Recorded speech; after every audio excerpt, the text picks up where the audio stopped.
जो माध्यम है उसको भी कह रहा है, क्योंकि उसी का जो प्रथम जन्म है विष्णु का, चतुर्भुज स्वरूप का। श्री कृष्ण का प्रथम जो स्वरूप है वो विष्णु चतुर्भुज का है। इसीलिए वो दोनों को एड्रेस करते हुए कह रहा है कि दोनों को देख करके मैं धन्य हो गया। ये बात मुझे भी तभी समझ में आई, नहीं तो मैं 1 साल तक कम से कम मैंने 20 गीता का अध्ययन किया, 20 गीता का, नहीं समझ पाई थी। 1 साल के बाद जब मैंने छोड़ने का संकल्प किया, जैसे कोई डूब रहा हो तो उसको पकड़ लिया हो, इसी तरह का एक अनुभव मुझे प्राप्त हुआ। और अब अर्जुन व्याकुल हो जाता है। व्याकुल क्यों होता है? क्योंकि जो आत्मा अंदर जा रही है वो चेहरे से, तो जैसे हर कोई ये शरीर को त्याग कर रहा है, तब अर्जुन कहता है इस उग्र रूप को धारण करने वाले आप कौन हो?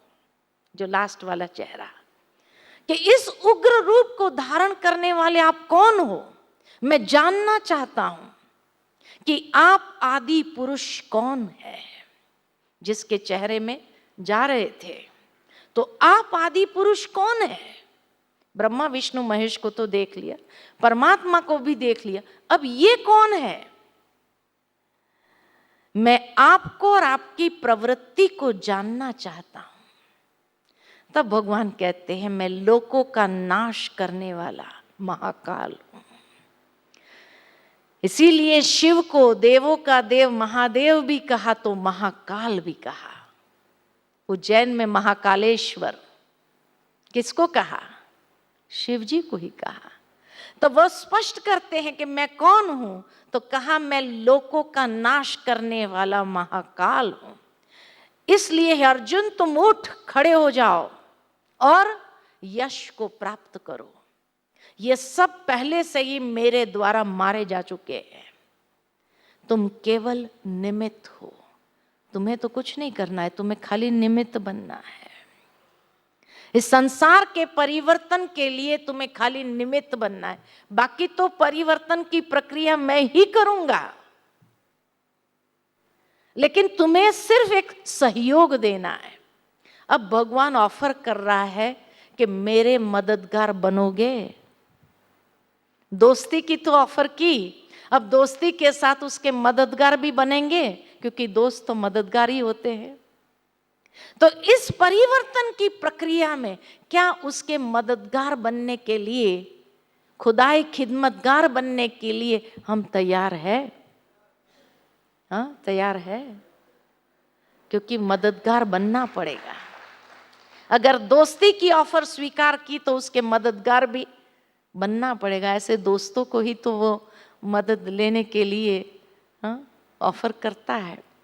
तो कहा तुम सिर्फ निमित्त बनो, बाकी सब कुछ मैं ही करूंगा, तुम्हें कुछ करना नहीं है, क्योंकि तुम आगे रहोगे मैं पीछे रहूंगा। भगवान की कार्य प्रणाली देखो, वो पीछे रह करके करन करावन हर कराता है, वो खुद करता नहीं है, क्योंकि जो करता है उसको भोगना भी पड़ता है। इसीलिए वो अकर्ता है, अभोक्ता है। लेकिन अकर्ता अभोक्ता कराएगा कैसे? इसलिए कहा तू निमित्त बन, तो तू करेगा और तू पाएगा, और स्वर्ग का उस राज्य भाग को पाएगा। सिर्फ निमित्त बन के करो, ये रहस्य है उसके अंदर। फिर भगवान कहते हैं इस उग्र रूप को धारण करने का उद्देश्य क्या है भगवान का, वो स्पष्ट करते हैं और कहते हैं इस उग्र रूप को धारण करने का उद्देश्य समस्त नकारात्मक शक्तियों का नाश करना है। इस दुनिया के अंदर जो नेगेटिविटीज है उसको नाश करना है, दुनिया का नाश नहीं करना है, क्योंकि इसी दुनिया पर तो स्वर्ग लाना है, एक सतयुगी दुनिया लानी है। दुनिया को नाश कर देंगे तो कहां लाएंगे? तो इसीलिए इस उग्र रूप को धारण करने का उद्देश्य है कि समस्त नकारात्मक शक्तियों का नाश करना।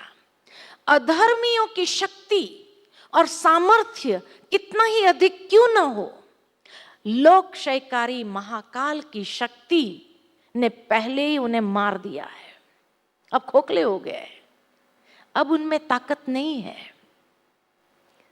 अधर्मियों में ताकत नहीं है अभी, अब खोखले हो चुके हैं। इसलिए कहा मैंने पहले ही उनको मार दिया है।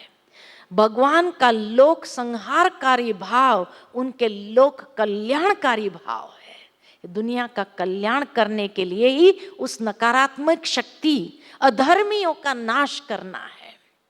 तो यही लोक कल्याणकारी, इसीलिए गायन है कि हे कल्याणकारी, इसीलिए तो गायन करते हैं। बिना कर्म किए उसको गायन नहीं होता है। भगवान ने भी वो कार्य किया है तभी उसका गायन होता है। इसलिए भगवान इस बात को स्पष्ट कर देते हैं कि पुनः निर्माण के इस कार्य को करने के लिए अकेला काल समर्थ है। ये भी भगवान अर्जुन को स्पष्ट कर, मैं चाहूं तो मैं अकेला कर सकता हूं। इसलिए सर्वकालीन मनुष्य का प्रतिनिधि अर्जुन को यह उपदेश दिया जाता है कि वह निर्भय होकर अपने जीवन में कर्तव्य का पालन करे, पुनरुत्थान के साथ सहयोग करके अर्जुन निश्चित सफलता को ही साथ दे रहा है। किसको साथ देना है? सफलता को साथ देना है। ईश्वर के ऐसे मददगार सफलता को साथ देने के लिए तैयार है, तैयार है ना? सोच समझ के जवाब देना, सोच समझ के जवाब देना, है ना? क्योंकि बहुत बड़ी रिस्पॉन्सिबिलिटी है, बहुत बड़ी रिस्पॉन्सिबिलिटी है ना? तो इसीलिए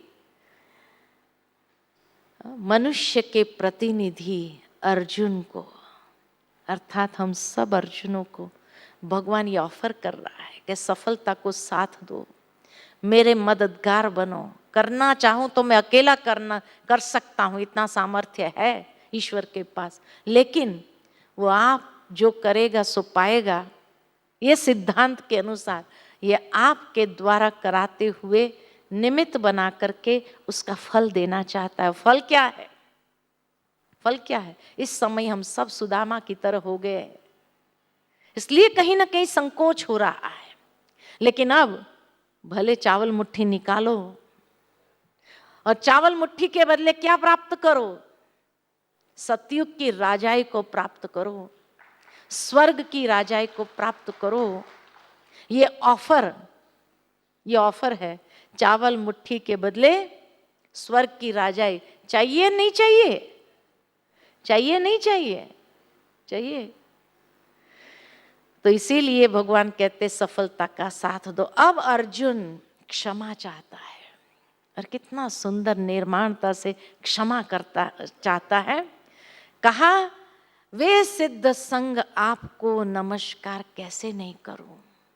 दृश्य देखने के बाद, गुह्य से गुह्य रहस्य समझने के बाद कहता है आपको नमस्कार कैसे नहीं करे, क्योंकि आप तो सृष्टिकर्ता ब्रह्मा जी के भी आदि कर्ता हो।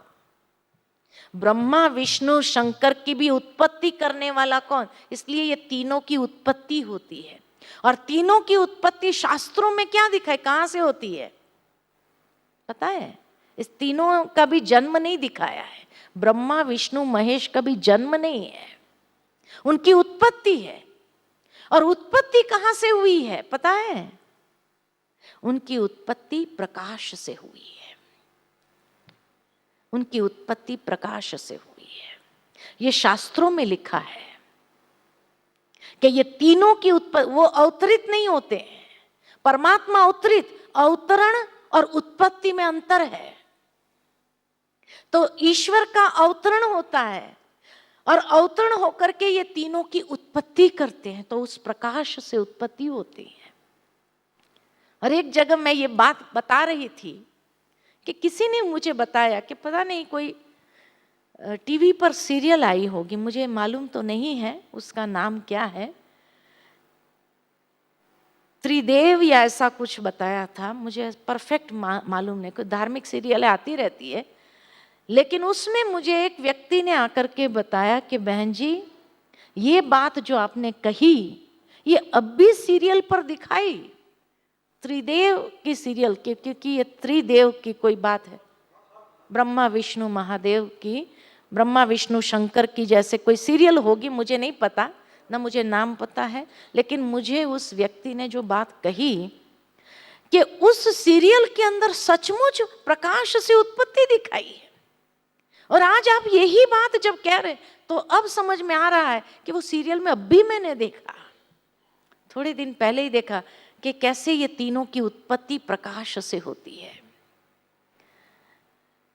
मुझे तो मालूम नहीं, लेकिन होगी कोई ऐसी सीरियल, क्योंकि धार्मिक सीरियल चलती है आजकल, काफी चलने लगी है टीवी के ऊपर, तो इसीलिए कहा कि आप तो सृष्टिकर्ता ब्रह्मा जी के भी आदि करता है।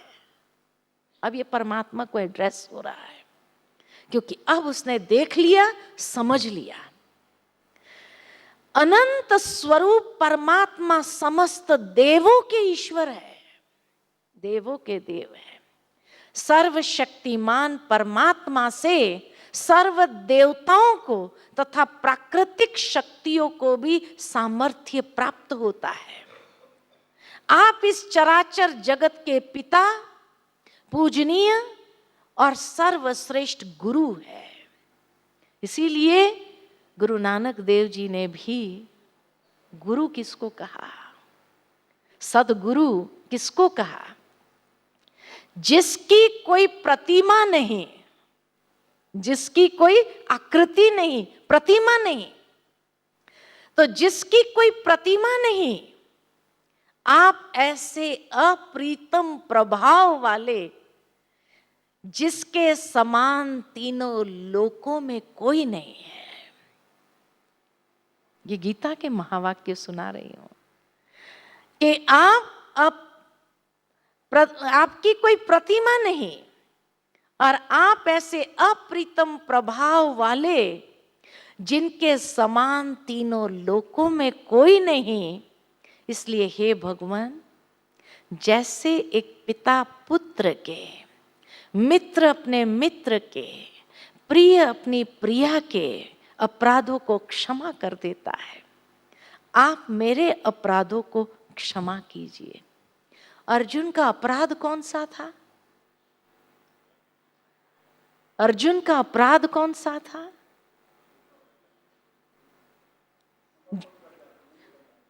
जो मोहग्रस्त होकर के उसने युद्ध के लिए शस्त्र छोड़ दिए, इतने सवाल पे सवाल किए, कितने सवाल किए हो गए, सारे सवालों को भी इसलिए हमने व्यक्त किया कि ये सवाल अर्जुन ने पूछा, ये सवाल अर्जुन ने पूछा, ये सवाल अर्जुन ने पूछा।